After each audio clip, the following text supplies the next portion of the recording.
Bonjour à tous et bienvenue dans les matinées bibliques. Aujourd'hui, nous allons découvrir les livres d'Esdras et de Néhémie. Nous allons donc nous replonger dans l'histoire. Tout d'abord, une présentation des différents livres, car dans les livres que nous avons actuellement, nous avons bien deux livres distincts, Esdras et Néhémie. Or, à l'origine, il n'y avait qu'un seul livre. Effectivement, le seul livre hébreu était Esdras-Néhémie, avec le titre Ezra. Il a été traduit en grec vers le milieu du IIe siècle avant Jésus-Christ.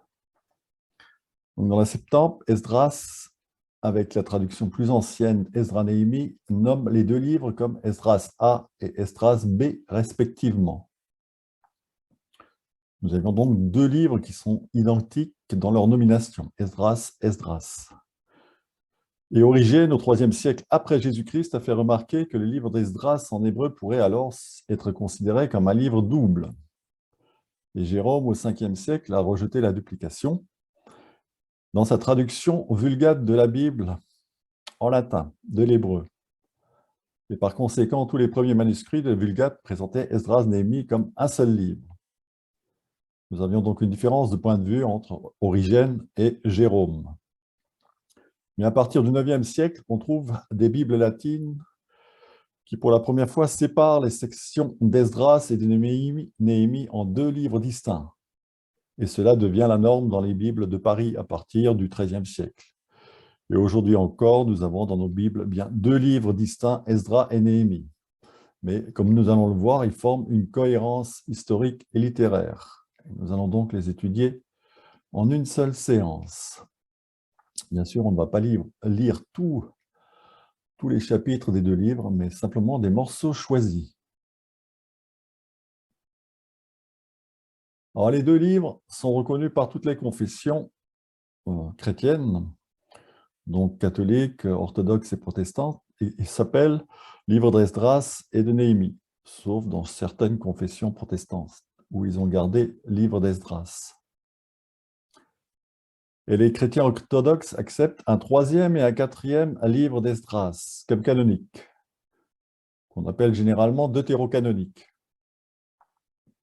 Le judaïsme moderne, l'Église catholique romaine et les réformés les rejettent, comme extra-canoniques ou apocryphes. Donc, l'Église catholique considère les troisième livre et quatrième livre d'Esdras comme non inspirés. On en verra un tout petit extrait. Dans quel contexte? Quel est le contexte de ces deux livres? Les livres d'Esdras et de Néhémie décrivent les interventions de deux personnages importants qui vont jouer un rôle lors du retour d'exil. L'exil à Babylone, inauguré par les déportations consécutives à la prise de Jérusalem, 597 et 587, prend fin avec la victoire de Cyrus en 538, victoire de Cyrus sur l'empire babylonien. Lorsque le roi perse devint maître de l'empire babylonien, il fait publier un édit de libération. Cet édit nous est partiellement connu à travers le livre d'Esdras. Et le roi perse, Cyrus, prendra même l'appellation de Messie. Donc un petit groupe entreprend de revenir à Jérusalem, mais il dispose de peu de moyens. La ville est en ruine et ne dispose plus de murailles pour la protéger. Dans un premier temps, seul l'autel du temple est remis en service. Sous l'impulsion des prophètes Agé et Zacharie, que nous avons déjà vus, les responsables du peuple, le prêtre Josué et le prince Zorobabel, entreprennent de reconstruire le temple. Les travaux débutent en 520 avant Jésus-Christ et sont achevés en 515 avant Jésus-Christ. Alors une petite précision, avec le retour d'exil, le judaïsme se trouve divisé en trois grandes composantes. Première, nous avons d'abord les habitants du pays qui ne sont pas partis en déportation. Beaucoup voient d'un mauvais œil le retour des déportés, suspects de s'être contaminés au contact des païens.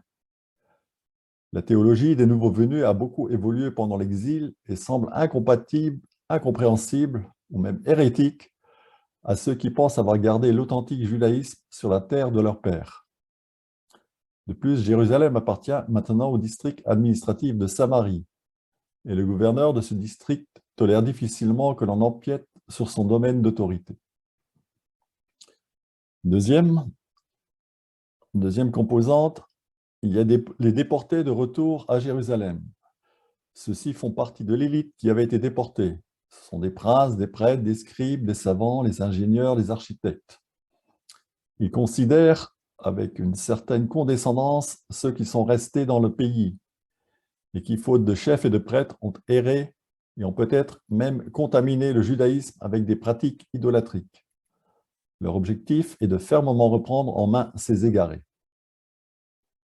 Troisième grande composante, il y a les Juifs qui sont restés à Babylone. Peu désiraient de tenter l'aventure du retour dans une ville ruinée et sans défense. Ils ont préféré demeurer au cœur de l'Empire. Certains ont atteint des postes de haute responsabilité au sein de l'administration babylonienne puis perse. Ils entendent bien de là où ils sont pesés de toute leur influence sur la destinée de Jérusalem. Alors, dans les personnages qui sont restés dans l'Empire babylonien puis perse, nous avons déjà vu les livres d'Esther et de Daniel.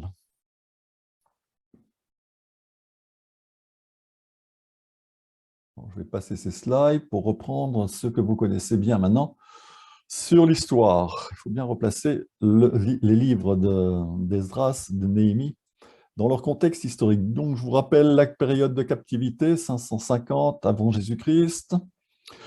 Ensuite, vous avez donc les prophètes, il faut noter les prophètes Zacharie et Agé, dont on parlera un petit peu dans ces livres. En haut, vous avez en rouge, la barre en rouge, donc c'est l'Empire babylonien. Ensuite, en jaune, vous avez l'Empire perse. Il faut retenir les noms de Cyrus, Darius, Xerxès, Artaxerxès. Et puis, vous avez l'Empire grec ensuite qui va prendre peu à peu le pas sur l'Empire perse. Mais les épisodes de Néhémie et d'Esdras se passent principalement sous l'Empire perse. Donc Néhémie, vous le voyez en rouge écrit un petit peu sur la droite. Donc une date à retenir, 445, avec la reconstruction des murailles de Jérusalem, nous allons le voir. Donc Néhémie, et puis vous avez juste Esdras juste derrière. Donc Esdras se situe durant la période de 400 avant Jésus-Christ à peu près. Donc situez bien cette période.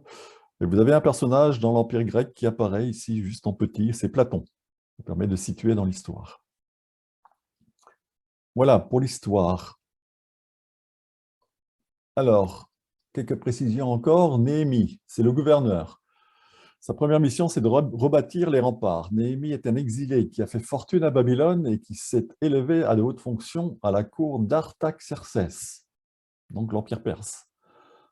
Informé de la triste situation de Jérusalem et notamment du fait que la ville reste toujours sans rempart, il obtient du roi l'autorisation, n'a guère refusé, de rebâtir l'enceinte de la ville. Il est pour cela nommé gouverneur de Judée en 445.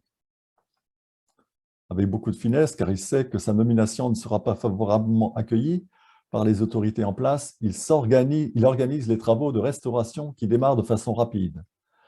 Ses opposants tentent de discréditer l'opération en la faisant suspecter comme révolte contre l'autorité perse. Devant l'échec de cette manœuvre, il passe à l'action violente et Néhémie doit assurer la protection militaire des ouvriers, des équipes d'ouvriers. Après de nombreuses tribulations relatées dans le livre de Néhémie, les murs principaux sont rebâtis en 52 jours. Néhémie va ensuite s'attaquer à un double problème, le repeuplement de la ville d'une part et l'assainissement de sa conduite d'autre part. Il commence par recenser les authentiques juifs, c'est-à-dire ceux qui peuvent prouver qu'ils étaient revenus avec la première vague de rapatriés conduite par Zorobabel. Il prendra ensuite diverses mesures pour lutter contre les mariages mixtes entre juifs et païens. Le personnage d'Esdras, qui est un scribe.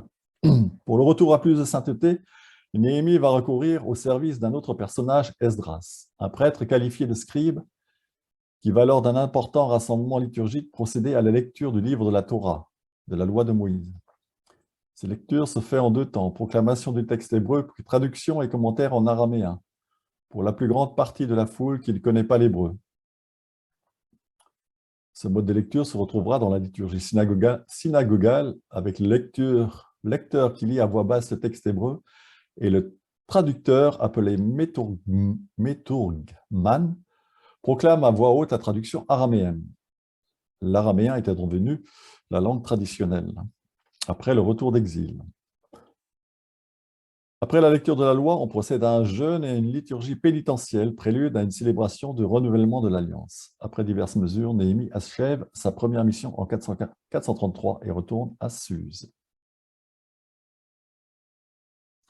Puis nous avons une seconde mission de Néhémie. Après son départ, la situation ne va pas tarder à se dégrader, notamment du fait des agissements d'un opposant affirmé à cette réforme, un certain Tobias, patron d'une maison de banque et de commerce et fondateur d'une dynastie commerciale que l'on retrouvera plus tard dans l'histoire d'Israël, celle des Tobiates. Apparenté au grand prêtre de l'époque, il installe dans le temple de Jérusalem la succursale de Jérusalem de sa banque, dont le siège central se trouve alors en amont. Tobias n'est pas le seul à agir ainsi et il semble bien que la réforme entreprise par Néhémie ait été sans lendemain. Tant et si bien que Néhémie va revenir pour une seconde mission dont on ne connaît pas la date exacte, si ce n'est qu'elle doit avoir lieu peu avant la mort d'Artaxerxès, peut-être vers 424. Néhémie fait expulser du temple la succursale de la banque Tobias, impose le repos sabbatique qui avait été complètement abandonné et expulse les coupables de mariage mixte. Nous ne savons pas comment cette mission a pris fin, ni ce qu'est devenu Néhémie par la suite. Puis nous avons de nouveau une intervention d'Esdras. Le scribe, après sa proclamation de la loi lors de la première mission de Néhémie, semble être rentré en Babylonie, retrouver les cercles juifs pieux, non retournés à Jérusalem, mais fervents adorateurs du Seigneur et très intéressés par les affaires de la Judée. Il va y rester jusqu'à ce que des nouvelles alarmantes de Jérusalem l'entraînent à y revenir. Ce voyage d'Esdras est très difficile à dater, car on ne sait si Artaxerxès dont il est question en Esdras 7.1 est le premier ou le second du nom. La plupart des commentateurs optent pour Artaxerxès II et placent donc le voyage d'Esdras en 398 avant Jésus-Christ. Cette fois, Esdras ne part pas seul, mais arrive à Jérusalem avec un fort convoi d'éléments sûrs pour l'appuyer, muni d'un décret du roi lui accordant les pleins pouvoirs pour faire en sorte que la loi de Dieu soit enfin respectée à Jérusalem. Le principal problème auquel va s'atteler Esdras reste celui des mariages mixtes, notamment chez les princes et les anciens du peuple. Après avoir exhorté, semble-t-il, avec succès le peuple à changer de conduite, Esdras met en place une commission d'étude de ces cas de mariage mixte qui aboutira à l'expulsion des femmes étrangères à Israël. Nous voyons la préoccupation d'Esdras, la pureté du sang. Un petit point sur la rédaction de ces deux livres. La base du texte est très probablement constituée par des récits autobiographiques, attribuables directement à Néhémie ou à Esdras. L'auteur final du texte a également exploité des documents issus des archives de l'administration perse et rédigés en araméen, comme par exemple la correspondance sur les travaux de restauration du rempart, le texte de l'édit de Cyrus ou encore l'édit d'Artaxerxès II. Les archives du temple ou celles des grandes familles sacerdotales peuvent avoir contribué à l'élaboration des listes de noms et de généalogie. On verra, il y a des listes assez impressionnantes de généalogie. La date de composition du texte final peut probablement se déduire de Néhémie 12, 22, qui connaît l'existence du grand prêtre Yadoua, dont l'historien antique Flavius Joseph affirme qu'il fut contemporain d'Alexandre le Grand. Le livre est donc écrit après cette date sans qu'il soit possible de plus préciser la date. Donc nous sommes quand même sur un fond très historique, attesté de part et d'autre.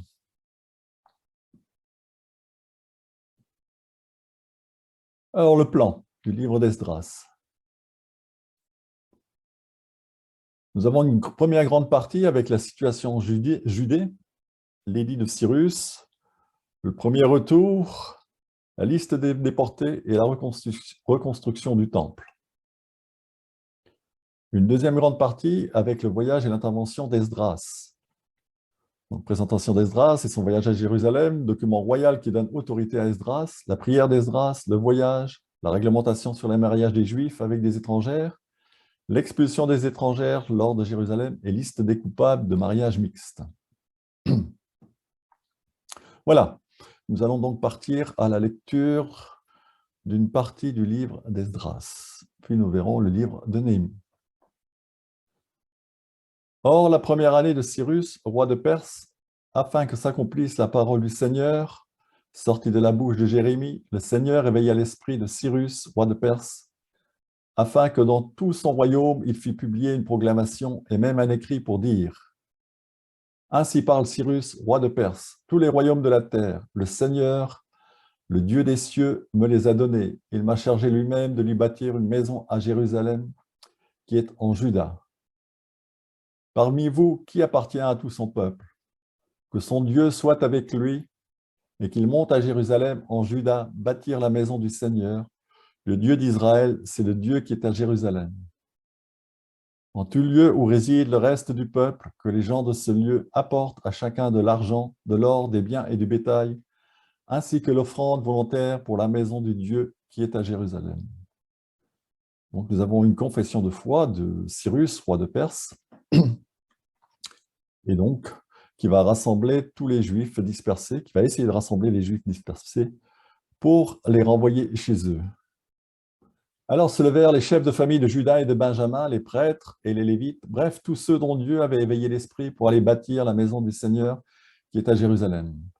Et tous leurs voisins leur prêtaient main forte, à l'aide d'objets en argent et en or, de biens et de bétail, de cadeaux précieux, sans compter en plus tout ce qui était offert volontairement. Le roi Cyrus fit retirer les objets de la maison du Seigneur que Nabuchodonosor avait enlevés de Jérusalem pour les mettre dans la maison de ses dieux.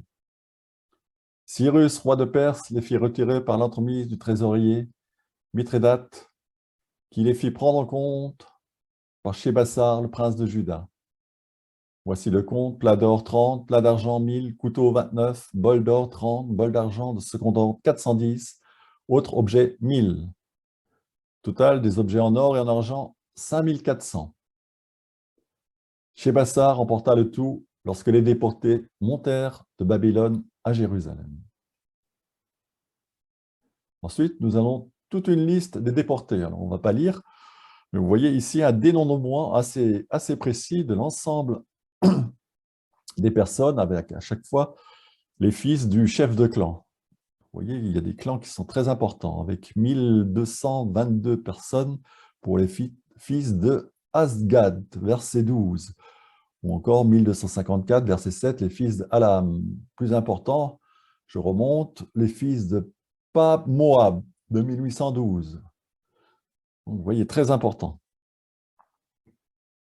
Et cela continue ici, nous avons ici les fils de Séna, 3630, verset 35, etc., etc. Et vous avez verset 64, l'assemblée tout entière était de 42 360 personnes. Sans compter les serviteurs et servantes, 7 337. Il y avait 200 chanteurs et chanteuses, même des chevaux qui sont dénombrés. Chevaux 736, mulets 245, chameaux 435, les ânes 6720. Et à leur arrivée à la maison de Jérusalem, qui est à Jérusalem, certains chefs de famille firent des offrandes volontaires pour la maison de Dieu, afin de la rétablir sur son emplacement. Voilà. Alors, rétablissement du culte. On va lire ce qui est en gras. Verset 3. Ils rétablirent l'autel sur les fondations, car ils avaient peur des gens du pays, et ils y présentèrent des holocaustes au Seigneur, des holocaustes du matin et du soir. Puis ils célébrèrent la fête des tentes. On reviendra sur cette fête un peu plus loin. Dès le premier jour du 7e mois, ils commencèrent à offrir des holocaustes au Seigneur. Pourtant, les fondations du temple du Seigneur n'étaient pas posées.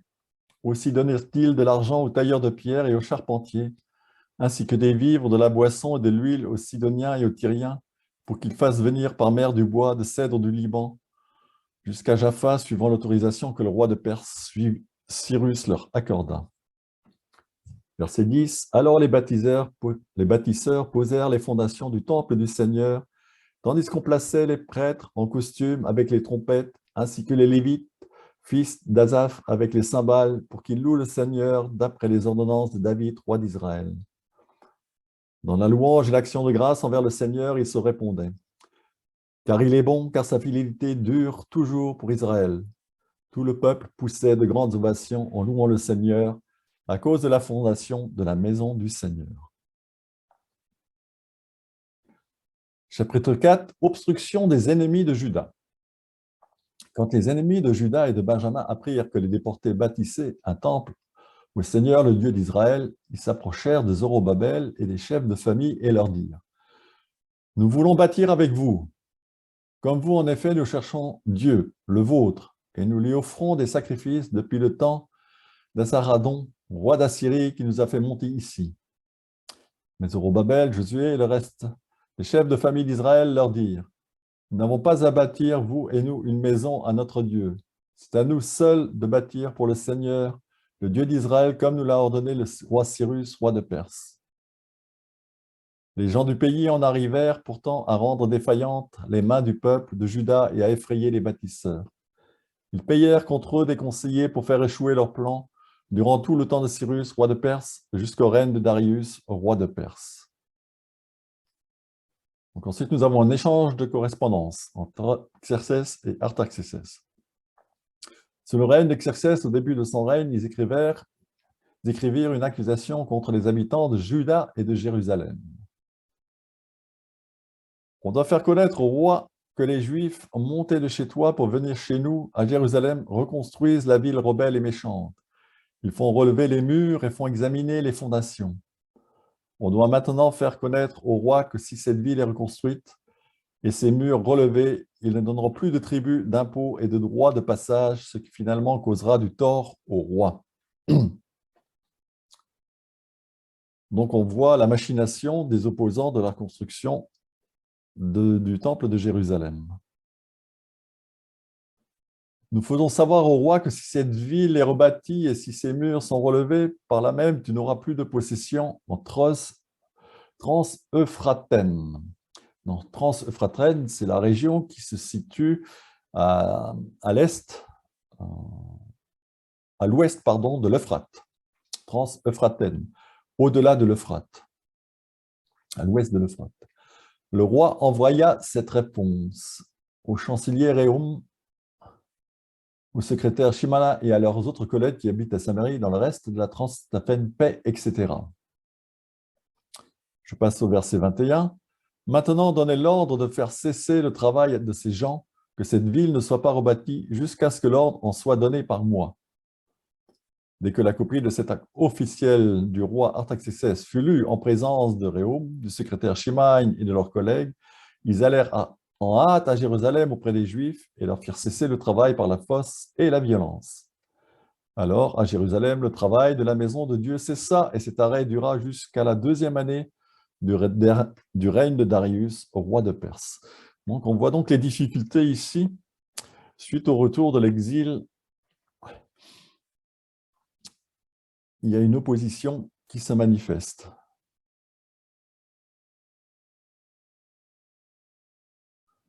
Chapitre 5, construction de la maison de Dieu. Et là, on revient en arrière. Nous sommes ici à l'époque des prophètes Agé et Zacharie, la période de Darius. Donc Agé et Zacharie, c'est juste après l'exil. C'est des prophètes qui se situent juste après l'exil, donc bien avant Esdras et Néhémie. Lorsque les prophètes Agé et le prophète Zacharie, fils de Iddo, prophétisèrent sur les Juifs qui étaient en Juda et à Jérusalem, au nom du Dieu d'Israël, qui était sur eux, Zorobabel, fils de Chastiel, et Josué, fils de Joasaph, se levèrent et se mirent alors à bâtir la maison de Dieu à Jérusalem. Avec eux, il y avait les prophètes de Dieu qui les aidaient. À ce moment-là, le gouverneur de Trans-Euphratène, Tatnaï, Shetar-Boznaï et leurs collègues vinrent vers eux et leur dirent: Qui vous a donné l'ordre de bâtir cette maison et de relever ces madriers? Alors nous vous disons, quels sont les noms des hommes qui bâtissent cette construction? Mais l'œil de leur Dieu était sur les anciens des Juifs. Il ne leur fit pas cesser le travail jusqu'à ce que le rapport aille chez Darius et qu'en revienne ensuite l'acte officiel sur la question. Alors, on ne va pas lire ce passage. Nous allons passer au chapitre 6 avec la maison de Dieu à Jérusalem, puisque le roi Darius donna l'ordre de faire des recherches aux archives de la trésorerie déposées là-bas à Babylone. Et on a trouvé un rouleau dont il est écrit « Archives ». Donc, la première année du roi Cyrus, le roi Cyrus a donné un ordre. Et la maison sera rebâtie là où l'on offre des sacrifices et où se trouvent ses fondements. Sa hauteur sera de 60 coudées et sa largeur de 60 coudées. Il y aura 3 rangées de pierres de taille et une rangée de bois neuf, et la dépense sera couverte par la maison du roi. En outre, on rapportera les objets de la maison de Dieu en or et en argent que Nabuchodonosor avait enlevés du temple et Jérusalem et emportés à Babylone. Chacun d'eux ira à sa place dans le temple de Jérusalem, etc. Le dernier verset, « Moi, Darius, j'ai donné un ordre qui soit fait exactement ainsi. » Donc, on voit ici que l'ordre venait du roi Darius de reconstruire. Donc, tout ça, c'est pour justifier, en fait, la reconstruction du temple contre lequel s'opposent ceux qui étaient restés dans le pays. Alors, on voit un événement important dans l'histoire de ce peuple, c'est la Pâque. Verset 19, « Les déportés célébrèrent la Pâque le 14e jour du premier mois. Comme les prêtres, ensemble avec les Lévites, s'étaient purifiés, tous étaient purs, ils immolèrent alors la Pâque pour tous les déportés, pour leurs frères les prêtres et pour eux-mêmes. » Pâques est quand même l'événement essentiel de l'histoire du peuple juif, puisque cela commémore la libération d'Égypte. Et ça va devenir la fête la plus importante. Et ensuite, cela deviendra bien sûr la fête la plus importante dans le christianisme, avec la célébration de la mort et résurrection de Jésus.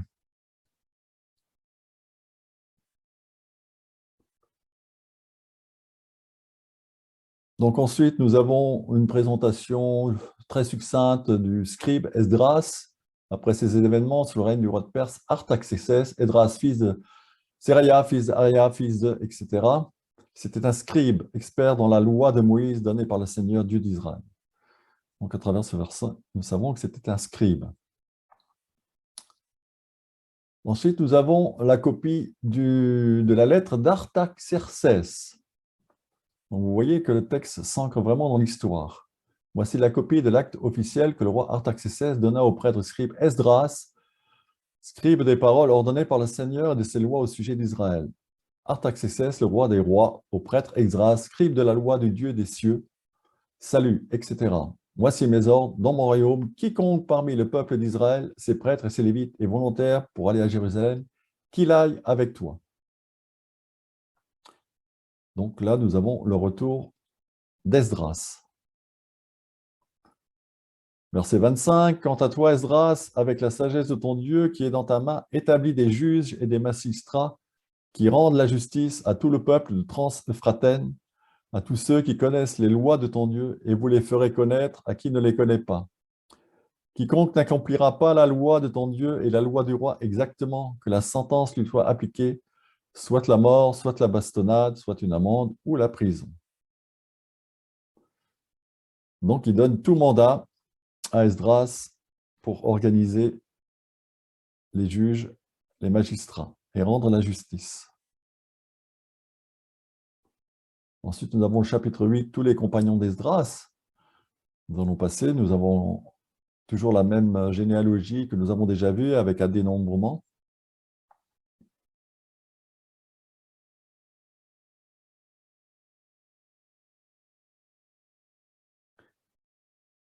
Chapitre 10, renvoi des femmes étrangères. Comme Esdras priait et confessait ses péchés en pleurs et prosterné devant la maison de Dieu, une très nombreuse assemblée d'Israélites, hommes, femmes et enfants, s'est réunie auprès de lui, car le peuple versait d'abondantes larmes. Alors Shekania, fils de Yéhiel, l'un des fils d'Élam, déclara à Esdras, « Nous avons été infidèles à notre Dieu en épousant des femmes étrangères parmi les gens du pays. Mais à ce sujet, il y a maintenant un espoir pour Israël. Concluons maintenant une alliance avec notre Dieu en vue de renvoyer toutes les femmes et leurs enfants, suivant le conseil de mon Seigneur et de ceux qui craignent le commandement de Dieu. Qu'il soit fait selon la loi. Lève-toi, qu'à l'affaire te regarde. Nous sommes avec toi, sois fort et au travail. » Alors Esdras se leva et fit jurer au chef des prêtres, des Lévites et de tout Israël de faire comme il avait été dit. Et ils jurèrent. Esdras se leva d'où il était face à la maison de Dieu. Il alla vers la chambre de Yehohanan, fils de Eliashiv, et arrivé là, il ne mangea pas de pain et ne but pas d'eau, car il était dans le deuil à cause de l'infidélité des déportés. On fit publier une proclamation en Juda et en Jérusalem à l'adresse de tous les déportés pour qu'ils se rassemblent à Jérusalem. Quiconque ne viendrait pas dans les 3 jours suivant l'avis des chefs et des anciens aurait tous ses biens frappés d'interdit et lui-même serait exclu de l'assemblée des déportés. Alors tous les hommes de Juda et de Benjamin s'assemblèrent à Jérusalem dans les 3 jours. C'était le 20e jour du 9e mois. Tout le peuple demeura sur la place de la maison de Dieu, tremblant à cause de cette affaire et à cause de la pluie. Le prêtre d'Esdras se leva et leur dit, « Vous avez été infidèles, et prendre des femmes étrangères n'a fait qu'accroître la culpabilité d'Israël. Maintenant confessez-vous au Seigneur, le Dieu de vos pères, et faites sa volonté. Séparez-vous des gens du pays et des femmes étrangères. » Toute l'assemblée répondit d'une voix forte, « C'est vrai, à nous d'agir suivant ta parole. Mais le peuple est nombreux et c'est la saison des pluies. On ne peut pas se tenir dehors. En outre, ce n'est pas l'affaire d'un jour ou deux, car nous sommes nombreux à avoir péché en cette matière. Que nos chefs se tiennent donc là, au nom de toute l'assemblée, et que tous ceux qui, dans nos villes, ont pris des femmes étrangères, viennent au temps fixé avec les anciens de chaque ville et de ses juges, jusqu'à ce que la colère de notre Dieu se détourne de nous au sujet de cette affaire. » Cependant, Jonathan, fils de Hazaël, et de Yaséia, fils de Tikwa, prirent position contre cela, et Meshulam, avec le Lévite, Shabtai, les appuyèrent. Mais les déportés firent comme on avait dit. Avec le prêtre Esdras, on choisit des hommes, chefs de famille pour chaque maison paternelle, tous nommément désignés. Ils siégèrent le premier jour du 10e mois pour examiner l'affaire. Et le premier jour du premier mois, on en eut fini avec tous les hommes qui avaient pris des femmes étrangères. Et ensuite, nous avons la liste des coupables, sur lesquels nous allons passer. Voilà, c'est comme ça se termine le livre d'Esdras, avec cette question de pureté de sang. Parce qu'avoir des femmes étrangères, cela veut inévitablement dire adorer d'autres dieux.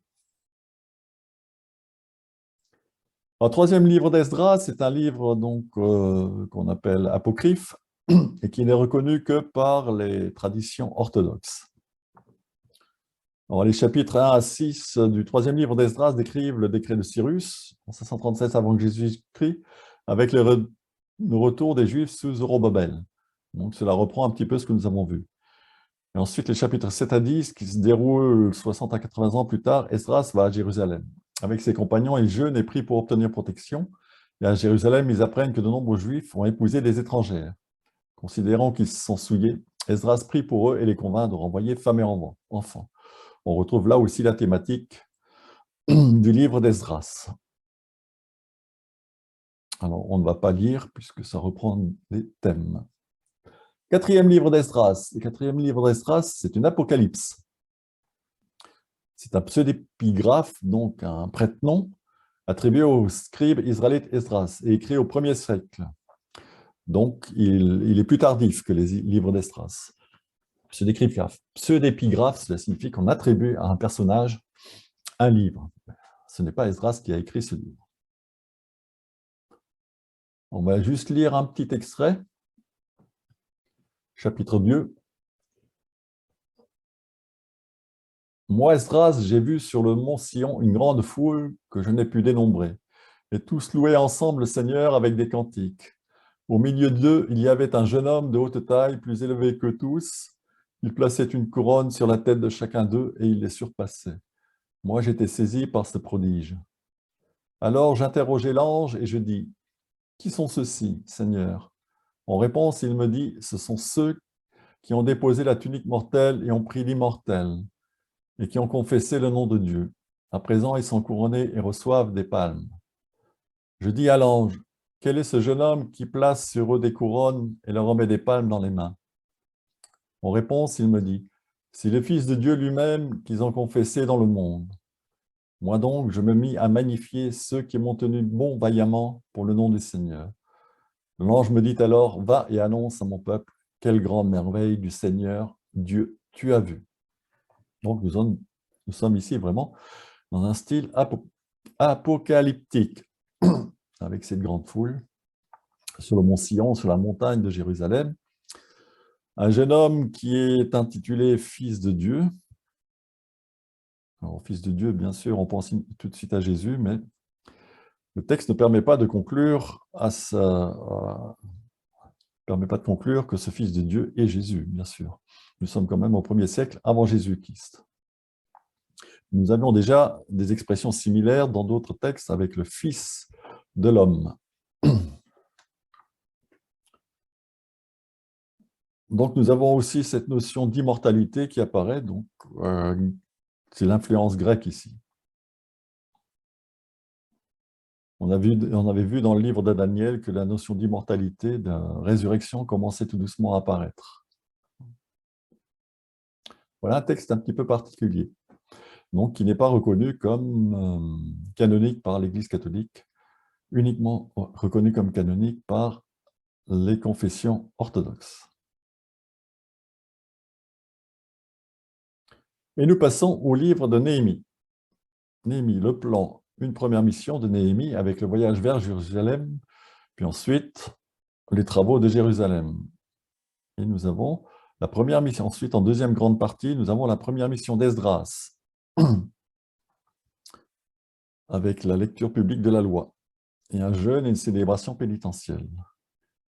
Puis nous avons un retour sur la première mission de Néhémie, et enfin, une deuxième mission de Néhémie. Donc vous voyez que les livres d'Esdras et Néhémie sont bien mélangés l'un à l'autre. Alors là, on ne va pas tout lire non plus, on va choisir quelques morceaux. Prière de Néhémie, parole de Néhémie, fils de Hakalia. On replace toujours le personnage dans son histoire. Il arriva qu'au mois de Kilev de la 20e année, alors que j'étais à Suse, la ville forte, Suse c'est la capitale de l'Empire perse, Hanéni, l'un de mes frères, vint de Juda, lui et quelques hommes, et je les interrogeai au sujet des Juifs réchappés, le reste survivant de la captivité et au sujet de Jérusalem. Ils me dirent, ceux qui sont restés de la captivité là-bas dans la province sont dans un grand malheur et dans la honte. La muraille de Jérusalem a des brèches et ses portes ont été incendiées. Lorsque j'entendis ces paroles, je m'assis, je pleurais et je fus dans le deuil pendant plusieurs jours. Puis je jeûnais et priais en face du Dieu des cieux. Présentation du contexte. Donc, Néhémie va s'en retourner à Jérusalem. Donc, il arriva qu'au mois de Nisan de la 20e année du roi Artaxerxès, alors que le vin était en face de lui, je pris le vin et en donnai au roi. Comme je n'avais jamais été triste devant lui, le roi me dit, « Pourquoi ton visage est-il triste? N'es-tu pas malade? Est-ce autre chose que tristesse de cœur ?» J'éprouvais alors une grande crainte. Je dis au roi, « Que le roi vive pour toujours. Comment mon visage ne serait-il pas triste lorsque la ville où sont les tombeaux de mes pères est dévastée et que ses portes sont dévorées par le feu ?» Le roi me dit, « Que cherches-tu donc à obtenir ?» Je priai le Dieu des cieux.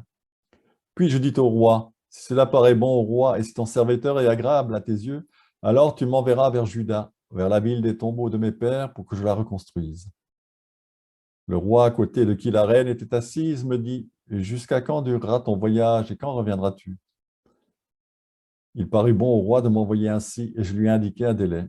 Je dis encore au roi, « Si cela semble bon au roi, qu'on me donne des lettres pour que les gouverneurs de Trans-Euphrate, afin qu'ils me laissent passer jusqu'à ce que je sois arrivé en Juda. Et aussi une lettre pour Asaph, garde de la forêt du roi, pour qu'il me donne le bois pour construire les portes de la citadelle proche de la maison, et pour les murailles de la ville, ainsi que pour la maison où je me rendrai. » Le roi me donna ces lettres, car la bonne main de mon Dieu était sur moi. Voilà. Ensuite, on va sauter. Puis au chapitre 3, nous avons la réparation des murs de Jérusalem. Et comme dans le livre précédent, nous avons des ennemis qui s'opposent à la reconstruction. Lorsque Sanballat apprit que nous bâtissons la muraille, la colère le prit et il fut très irrité. Il se moqua des Juifs et parla en présence de ses frères et des troupes de Samarie en disant, « Que font ces Juifs incapables? Les laissera-t-on faire? Vont-ils offrir des sacrifices? Vont-ils terminer aujourd'hui? Pourront-ils revivre les pierres tirées de tas de poussière alors qu'elles sont calcinées? » Tobia l'ammonite était à côté de lui et il disait aussi, « Ils bâtissent, car un y monte et il ébréchera leurs murailles de pierre. Écoute, ô notre Dieu, car nous sommes méprisés. Fais retomber leur insulte sur leur tête et livre-les au mépris dans un pays de captivité. Ne pardonne pas leurs fautes et que leurs péchés ne soient pas effacés de devant toi, car ils ont commis une offense à l'égard de ceux qui bâtissent. Nous avons donc bâti la muraille et la muraille fut réparée jusqu'à mi-hauteur. Le peuple eut à cœur de le faire. Lorsque Sanballat, Tobia, les Arabes, les Ammonites et les Hacholites apprirent que la réparation des murailles de Jérusalem progressait et que les brèches commencèrent à se fermer, leur colère fut très grande. Ils se liguèrent tous ensemble pour venir attaquer Jérusalem et lui causer du dégât. Alors nous avons prié notre Dieu, nous avons établi un poste de garde jour et nuit à cause d'eux et contre eux, etc. Ensuite, nous avons des injustices sociales avec l'intervention de Néhémie. Alors il s'éleva une grande plainte des gens du peuple et de leurs femmes contre leurs frères juifs. Certains disaient, « Nos fils, nos filles et nous-mêmes, nous sommes nombreux. Nous voudrions avoir du blé pour manger et vivre. » D'autres disaient, « Nos champs, nos vignes et nos maisons, nous les donnons en gage pour avoir du blé pendant la famine. » D'autres encore disaient, « Pour le tribut du roi, nous empruntons de l'argent sur nos champs et nos vignes. Pourtant notre chair est semblable à la chair de nos frères et nos fils sont semblables à leurs fils. Et cependant, nous devons livrer nos fils et nos filles à la servitude, et certaines de nos filles sont déjà asservies. Nous n'y pouvons rien, nos champs et nos vignes sont à d'autres. » La colère me saisit violemment lorsque j'entendis leurs plaintes et de telles paroles. En moi s'imposa la décision de faire des reproches aux notables et aux magistrats, et je leur dis, « C'est une charge que vous faites peser les uns sur les autres. » Puis je les convoquai à une grande assemblée. Je leur dis, « Nous avons nous-mêmes racheté nos frères juifs vendus aux nations, autant que nous avons pu. Mais vous, vous vendez vos frères, et c'est à nous-mêmes qu'ils sont vendus. » Ils gardèrent le silence et ne trouvèrent pas un mot à dire. Et j'ai dit, « Ce que vous faites n'est pas bien. N'est-ce pas dans la crainte de notre Dieu que vous devez marcher pour éviter la honte des nations, nos ennemis? Moi aussi, mes frères et mes serviteurs, nous leur avons prêté de l'argent et du blé. Nous allons donc abandonner cette dette. Rendez-leur aujourd'hui même leurs champs, leurs vignes, leurs oliviers, leurs maisons, ainsi que la part d'argent, de blé, de vin nouveau et d'huile que vous avez prêté. » Ils dirent, « Nous le rendrons et ne leur demanderons rien. Nous allons faire comme tu dis. » J'appelai les prêtres et je fis jurer aux gens d'agir comme on l'avait fait. Et je secouai aussi le pli de mon manteau et je dis, « C'est ainsi que Dieu secourra l'or de sa maison et loin de ses biens tout homme qui ne tiendra pas sa parole. » C'est ainsi qu'il sera secoué et laissé sans rien. Toute assemblée dit « Amen » et loua le Seigneur, et le peuple fit ce qui avait été dit. Depuis le jour même où l'on me donna l'ordre d'être leur gouverneur dans le pays du Juda, depuis la 20e année jusqu'à la 32e année du roi Artaxerxès, pendant 12 ans, moi et mes frères, nous n'avons pas mangé le pain du gouverneur. Avant moi, les premiers gouverneurs écrasaient le peuple et leur prenaient du pain et du vin et, en plus, 40 cycles d'argent. Leurs serviteurs aussi exerçaient leur domination sur le peuple. Mais moi-même, je n'ai pas agi ainsi par crainte de Dieu. Je me suis attaché aussi à l'ouvrage de cette muraille. Nous n'avons pas acheté de champs et tous mes serviteurs étaient réunis ici à l'ouvrage. Les Juifs et les magistrats qui étaient à ma table étaient au nombre de 150 hommes avec ceux qui venaient vers nous des nations environnantes. Ce qui était préparé chaque jour, un bœuf, 6 moutons de choix et des volailles étaient préparés pour moi, et tous les 10 jours, tout le vin en abondance. Malgré cela, je n'ai pas réclamé le pain du gouverneur, car le service pesait lourdement sur ce peuple. Mon Dieu, souviens-toi pour mon bien et tout ce que j'ai fait pour ce peuple. Ensuite, chapitre 6, achèvement des murailles, juste le verset 15, nous apprend que la muraille fut achevée le 25 du mois d'Éloul en 52 jours. Chapitre 7, recensement des Israélites. Ici, nous avons de nouveau un recensement avec les fils de chaque clan, un chef de clan. Nous avons toujours les prêtres aussi, verset 39, 973 prêtres, etc. Et on nous dit ici qu'il y a 68 435 chameaux et 6 720 ânes. Au verset 66, on peut noter qu'il y avait 42 360 personnes, sans compter les serviteurs et les servantes. C'est de nouveau le même chiffre. Chapitre 8, lecture publique de la loi. Tout le peuple, comme un seul homme, se rassembla sur la place qui est devant la porte des eaux. Se rassembla, ici, nous avons cette notion d'église. Ecclésia, c'est une assemblée, rassemblement, assemblée convoquée. Et ils dirent à Esdras, le scribe, d'apporter le livre de la loi de Moïse que le Seigneur avait prescrite à Israël. Le prêtre Esdras apporta la loi devant l'assemblée où se trouvaient les hommes, les femmes et tous ceux qui étaient à même de comprendre ce qu'on entendait. C'était le premier jour du 7e mois.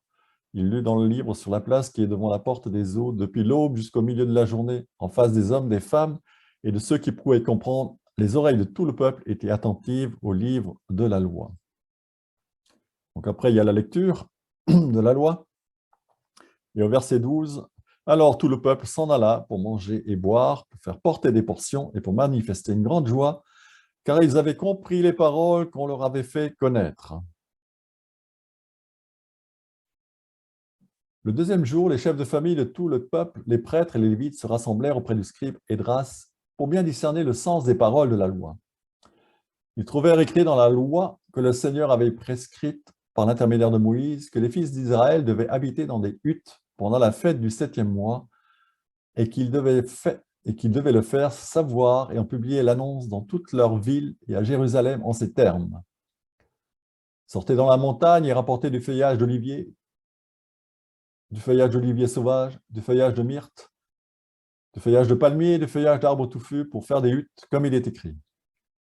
Alors le peuple sortit et rapporta de quoi se faire des huttes, chacun sur son toit, le toit qui est plat, dans leur propre cour ou dans les cours de la maison de Dieu, ainsi que sur la place de la porte des eaux et sur la place de la porte d'Éphraïm. On voit aussi l'importance des portes dans ces villes. Toute l'assemblée, ceux qui étaient revenus de la captivité, fit des huttes et habita dans ces huttes. Or, depuis le temps de Josué, fils de Nun, jusqu'à ce jour, les fils d'Israël n'avaient pas fait cela. Ce fut une très grande joie. On lut dans le livre de la loi de Dieu que chaque jour, depuis le premier jour jusqu'au dernier, la fête dura 7 jours et le 8e jour, selon la coutume, il y a une assemblée de clôture. Alors, un petit commentaire. À l'automne, les Juifs célèbrent Sukkot. Sukkot en hébreu, c'est la fête des cabanes, aussi appelée fête des tabernacles ou fête des tentes, et qui dure toute la semaine. Cette fête est l'une des plus importantes du judaïsme, et elle est célébrée aujourd'hui encore partout dans le monde. La fête des tentes rappelle la sortie d'Égypte, et plus précisément les 40 années au cours desquelles les Hébreux vécurent dans le désert en route vers la Terre sainte guidée par Moïse. On en avait fait une lecture dans le livre des Nombres. Pendant tout ce temps-là, les Hébreux avaient habité dans des tentes ou des huttes, et c'est pourquoi, à l'occasion de la fête des tentes, les Juifs bâtissent une petite cabane dans leur cour, jardin ou encore sur leur balcon ou même sur leur toit pour célébrer ce nomadisme.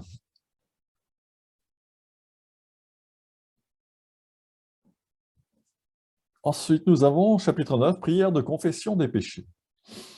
Juste le début, le 24e jour de ce mois, les fils d'Israël, vêtus de sacs et couverts de terre, se rassemblèrent pour un jeûne.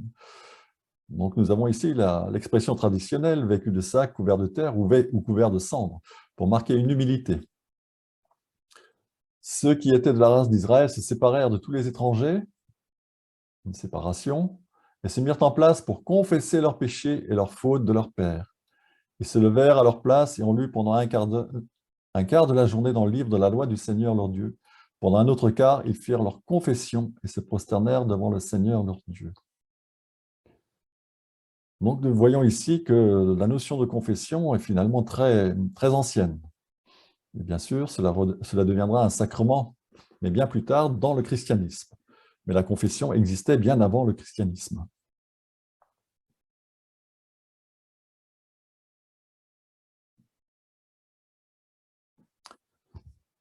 Ensuite, c'est des engagements. Après la confession, il y a les engagements pris par le peuple. En conséquence, nous concluons un accord ferme et nous le mettons par écrit. Sur ce texte scellé figurent nos chefs, nos lévites et nos prêtres. Sur ce texte scellé figurent donc Néhémie, le gouverneur, fils d'Aléka, et Sibia, les chefs du peuple, etc. Le reste du peuple, les prêtres, les lévites, les portiers, les chantres, les servants et tous ceux qui étaient séparés des peuples des autres pays pour suivre la loi de Dieu, leurs femmes, leurs fils et leurs filles, pour ceux qui pouvaient comprendre, donnent leur soutien à leurs frères les plus considérés et s'engagent par promesse et serment à marcher selon la loi de Dieu donnée par l'intermédiaire de Moïse, serviteur de Dieu, afin de garder et de mettre en pratique toutes les ordonnances du Seigneur, notre Seigneur, ses commandements et ses prescriptions. Donc l'engagement, c'est marcher selon les lois de Dieu données par l'intermédiaire de Moïse. C'est la loi, ce qu'on appelle la loi mosaïque. Donc, je vous rappelle qu'il y a 613 préceptes dans la loi de Mosaïque. En conséquence, nous ne donnerons pas nos filles aux gens du pays et nous ne prendrons pas leurs filles pour nos fils. Si les gens du pays rapportent des marchandises et des denrées quelconques à vendre le jour du sabbat, nous ne leur achèterons rien pendant le sabbat et pendant les jours de fête.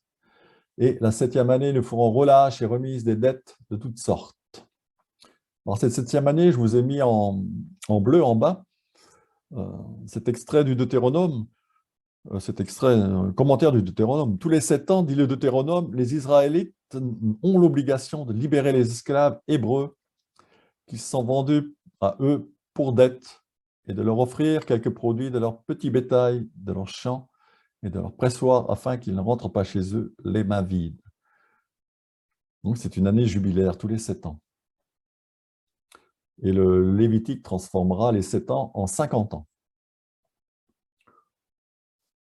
Verset 33, « En ce qui nous concerne, nous sommes fixés la règle de donner un tiers de cycle par an pour le service de la maison de notre Dieu, pour le pain de présentation, pour l'offrande perpétuelle, pour l'holocauste perpétuel, les sabbats, les néoménies, c'est-à-dire les nouvelles lunes, pour les fêtes, pour les choses consacrées, pour les sacrifices d'expiation des péchés, et pour toute œuvre de la maison de notre Dieu. » Donc un tiers de cycle par an.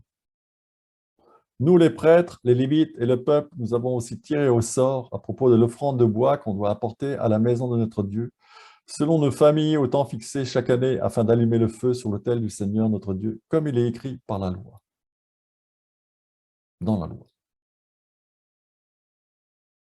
De même, on doit apporter les prémices de notre sol, les prémices de tous les fruits de tout arbre, chaque année dans la maison du Seigneur, et les premiers-nés de nos fils, de notre bétail, comme il est écrit dans la loi, ainsi que les premiers-nés de notre gros et de petit bétail, notre petit bétail qu'on doit apporter à la maison de notre Dieu et aux prêtres en fonction de la maison de notre Dieu.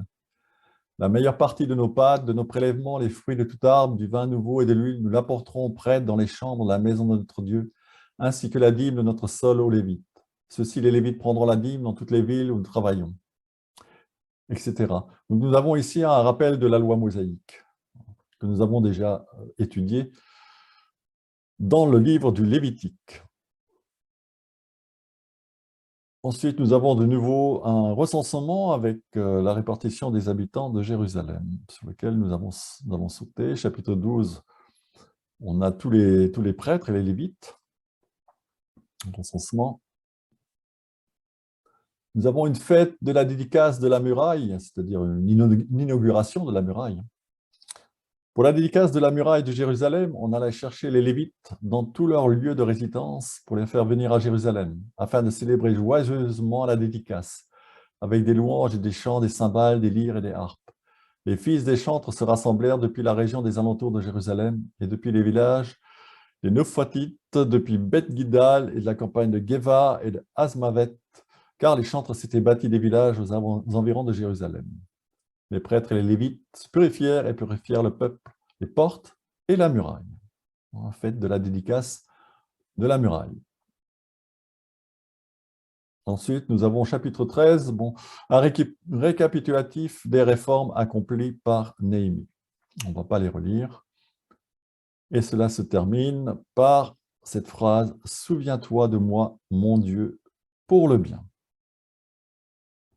Voilà donc 2 livres qui nous replongent dans l'histoire, dans un moment un petit peu trouble de cette histoire d'Israël, juste au retour de l'exil de Babylone, avec ce désir de reconstruire le temple de Jérusalem. Et comme d'habitude, nous allons terminer par un Notre Père. Notre Père qui es aux cieux, que ton nom soit sanctifié, que ton règne vienne, que ta volonté soit faite sur la terre comme au ciel. Donne-nous aujourd'hui notre pain de ce jour. Pardonne-nous nos offenses, comme nous pardonnons aussi à ceux qui nous ont offensés. Et ne nous laisse pas entrer en tentation, mais délivre-nous du mal. Amen. Bon, merci. À une prochaine séance où nous verrons encore de l'histoire avec les livres des Chroniques. À bientôt.